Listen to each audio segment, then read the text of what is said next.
fait, je me tiens bien, parce que si je m'étais mal tenu la dernière fois, j'attrapais Guéridon par le col et je mettais 2 tapes dans la gueule. Mais ce qu'il n'a pas compris, c'est que personne n'a peut-être envie de prendre le relais parce qu'ils savent peut-être ce qui peut se passer. Mais en attendant, il continue d'agiter les foules. Pour quelqu'un qui voulait s'arrêter, a priori, voilà, il continue de titiller en étant persuadé que je ne vais rien faire. Bah, qui continue de s'en persuader? Mais moi, j'ai du temps et j'ai dit que je prendrais mon temps. Donc, en plus, j'ai eu une très bonne nouvelle au mois d'août, tout à fait par hasard. Donc, ça tombe très bien. Je veux bien jouer. Je suis quelqu'un qui est pas méchant. Mais quand on me fait chier, quand on vient me marcher sur le pied à plusieurs reprises en me disant qu'on l'a fait exprès, il y a un moment, je réagis. Voilà, j'ai pas envie de me laisser faire parce que j'estime que moi j'emmerde personne, j'oblige personne à écouter. Il y a plein d'autres radios, il y a plein d'autres choses à faire dans sa vie, y compris avec Internet. Et vouloir détruire ce que d'autres ont apprécié et ont contribué à construire, parce que la radio sans les auditeurs, moi je suis rien, hein, sans les intervenants qu'il y a eu par le passé dans les émissions jeux qu'on a faites, etc., moi je suis rien. J'ai jamais voulu faire une émission où on ne m'entendait parler que moi, on partage avec des gens qui appellent, comme on est en train de le faire avec toi, d'où qu'ils viennent, quel que soit leur âge, quelles que soient leurs conditions sociales. Moi, je traitais les gens sur un même niveau. Alors, il y en a qui ont dit, oui, mais le ton que tu as, mais qu'est-ce que tu connais du ton? Tu sais comprendre le 32e degré? Apparemment, toi-même, t'en fais à ta manière, et tu comprends pas le 32e degré des autres en face de toi. Tu prends pour arrogance qui n'a rien d'arrogant, et puis tu n'as pas d'assurance dans ce que tu fais. A priori, tu le fais avec un aplomb, et tu oses me dire, moi, que je parais arrogant avec certaines personnes, mais c'est que t'as rien compris. Si j'étais arrogant, si j'étais le méchant, les auditeurs qui existent, qui sont là, qui nous suivent depuis un certain nombre d'années, sans pour autant intervenir, parce que je rappelle que la radio intervient qui veut, et qu'on ne sait pas qui va intervenir au moment où on lance les appels. C'est comme sur la CB, on peut être entendu par des gens qui écoutent des conversations, mais qui n'interviendront pas parce qu'ils n'ont pas envie d'intervenir. Bah, la radio, c'est ça. L'interactivité, elle est faite grâce à des gens qui ont décidé d'intervenir, qui peuvent le faire techniquement et qui veulent bien le faire. Et il y a beaucoup de gens qui se nourrissent uniquement des échanges entre les auditrices et les auditeurs sur la radio. Si vous n'avez pas compris ça, les jeunes d'aujourd'hui, c'est que vous ne connaissez rien à la radio, à la bande FM. C'est que voilà, vous avez une image tronquée qui est réduite parce que vous ne connaissez pas l'histoire de la bande FM. Et surtout, des radios interactives. Alors, vous connaissez votre Internet, vous en connaissez certainement plus que moi, mais permettez-moi d'avoir la prétention de connaître un petit peu plus la bande FM, de l'avoir vécu, d'y avoir participé, d'y avoir contribué dans différentes radios associatives, sous différentes formes, à différents horaires. Donc on peut être à un moment un petit peu prétentieux, mais on a des arguments. On a des arguments. Là, Papy Tricot, moi je sais qu'il est tellement adulé, quoi, que grâce à toi, hein, du coup, que voilà, vous deux, c'est un petit peu comme Tom et Jerry, quoi. C'est un petit peu comme Dark Vador et Luke Skywalker, quoi. Et du coup, moi je sais que voilà, j'ai vu des photos de mecs qui avaient carrément un poster 1m/20 de Papy Tricot en grand et grand, on n'en doute pas. Enfin, moi, je suis uniquement adulé, comme tu le dis. Je ne sais pas, je n'en ai pas les preuves.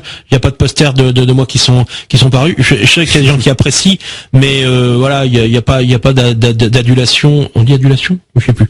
Ça doit se dire, ça doit se dire. On va dire ça se dit pour ce soir. Il n'y a pas d'adulation excessive. Voilà, c'est je ne mesure pas ce qui se passe, mais en tout cas, ce que j'ai lu de commentaires de certains n'ont pas beaucoup d'exigences par rapport à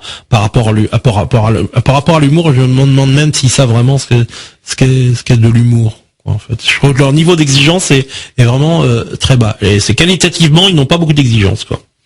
Le mec, il a manipulé Internet, il a manipulé une radio, il prend des sons de la radio sans l'autorisation de la radio.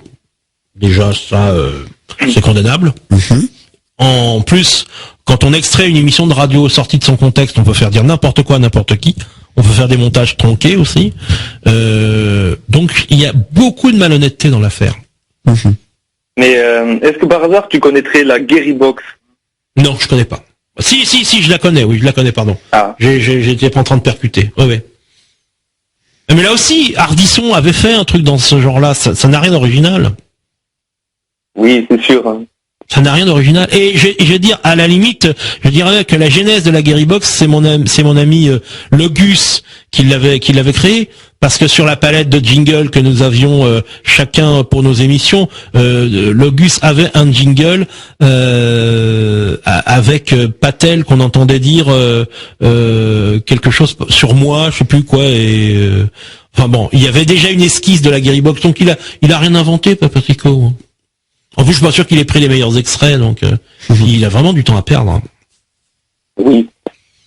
Ce type-là, il a une copine, non? Tu sais s'il a une copine? S'il a le temps de s'en occuper de temps en temps, non? Mais je pense que c'est un mage noir, quand même, Patrico. Ouais. Moi, je pense qu'il... Enfin bon, je dirai rien. Mais je pense qu'il a des soucis. Hein. Parce que passer autant de temps sur Internet, à être aussi créatif, mais il a une copine. Parce que moi, on me demande si je suis homosexuel, mais lui, elle est où sa copine? Pendant qu'il fait ses vidéos, il l'a fait participer, non? Mais c'est à ce qui paraît, ça serait la fille qui était passée une fois à ta radio. Ah oui? Oui. C'est elle. Elle paraît beaucoup plus âgée que lui, hein. Et il aime peut-être les cougars, non? Il aime les milfs, ouais. Je pense que c'est un rapport avec son père et lui, quoi. Vu que c'est un gars du Nord, il faut un truc à trois. D'accord, ouais, c'est sûrement. Bon, on va arrêter de parler de lui, on l'a assez monétarisé là. Hein, puis moi, j'ai fait le tour de ce que j'ai dit. Au cas où ça n'aurait pas été clair, on reviendra pas sur ce sujet-là. On va revenir sur les débats d'internet. Je trouve que c'est plus intéressant parce que je trouve que c'est phénomène de société. Mais là, on a parlé donc du 18-25. J'ai dit ce que je pensais. J'ai reprécisé certaines choses qui avaient peut-être besoin d'être précisées parce que Papy Tricot fait dire ce qu'il a envie de dire et fait passer les messages qu'il a envie de faire dire.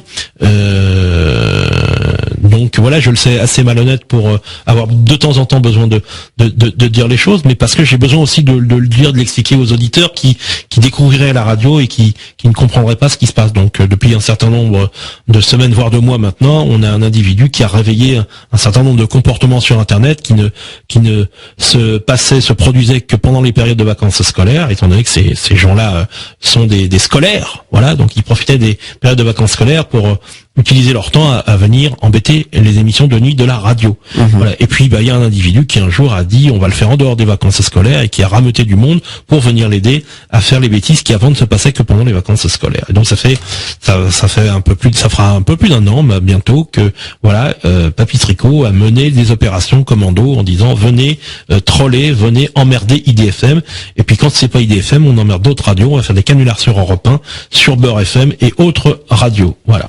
Mais même Ruquier avait parlé de ça. On avait parlé du forum, il me semble. Ah, je sais pas.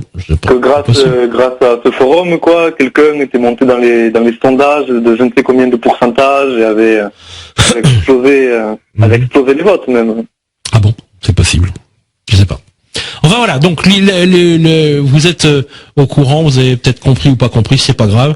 On va revenir au sujet de l'internet et des échanges sur internet par rapport à des sujets sur le cinéma, les émissions télé. Pourquoi finalement on a l'impression que parfois, enfin moi c'est ce qui me semble. Est-ce que vous avez la même impression et même dans votre vie de tous les jours, est-ce que quand vous êtes amené, si vous êtes amené à commenter des films, des livres, même peut-être des émissions de radio ou de télé, est-ce que vous en parlez entre amis, dans la famille, et est-ce que vous avez l'impression que les gens voient les mêmes émissions que vous? Est-ce que parfois il y a des conflits avec vos proches en disant, en échangeant sur une émission de télé ou sur un film, et vous avez le sentiment que vous n'avez pas vu le même film ou la même émission de télé, ou entendu peut-être la même émission de radio que vos proches ou vos amis? Ça peut arriver. Ça t'arrive, ça? Ça peut arriver, oui, de temps à autre. C'est